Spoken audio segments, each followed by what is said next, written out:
Good evening and welcome to 365 Days of Amazing Stories with Theo Mayer. Here we are on day 290, and I'm continuing the story of Tiidu the Piper. He found his way back to Kumla. Now, he brought with him his pipes, of course, and the only thing he brought with him as well, which he didn't have anything when he got to the island except the clothes on his body, he brought with him a basket full of those apples and nuts.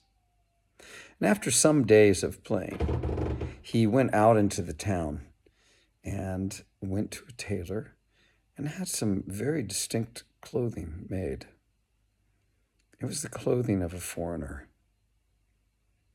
Now, Tiidu made his way to the palace of the king and the queen who ruled over Kumla, and he brought with him a basket of his beautiful apples. It did not take long for them to be purchased by one of the stewards of the royal kitchen. Tiidu made certain that he would never have been recognized as the piper when he went to sell those apples. And he returned to where he was staying and did away with those clothes. Now, you can imagine what the news in the kingdom was. The royal family, as well as a few of the people in the kitchen, had encountered a terrible fate. Their noses had grown so long that they actually drug along the floor.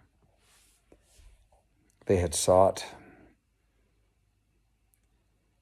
doctors from everywhere to see if they could be cured of this ailment, but none, of course, were able to cure them. And after a week, the king and the queen were desperate, for even their children had eaten those apples. Now, Tiidu had more clothing made. He dyed his hair and his beard, and he made certain that this new outfit that he had, this new look, could not be confused with Tiidu the Piper, or the one who had sold the royal family the apples.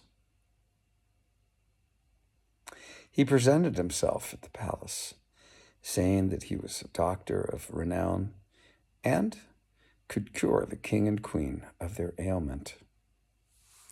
Now, he had not brought nuts, but he had taken the nuts and made them into a powder. He just felt like bringing the nuts would be a little bit too much. He gave a dose of this powder to both the king and the queen and all of the other people that had noses much larger than normal. And he told everyone that they were to take this with a bit of warm water and then to lay down in the dark on their bed and wait a few hours before getting up. If necessary, he would be there to administer a second dose. After a few hours, the king came out of his bedchamber, looking as healthy and normal as ever, his nose having shrunk in size, perhaps even more than it had been originally.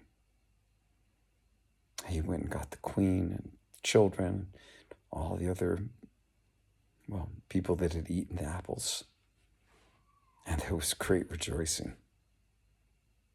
Now the king wished to pay Tiidu much more than he asked. But Tiidu did not want a whole lot. He just actually wanted enough money to where he could potentially buy a estate somewhere in the country and live peacefully and quietly.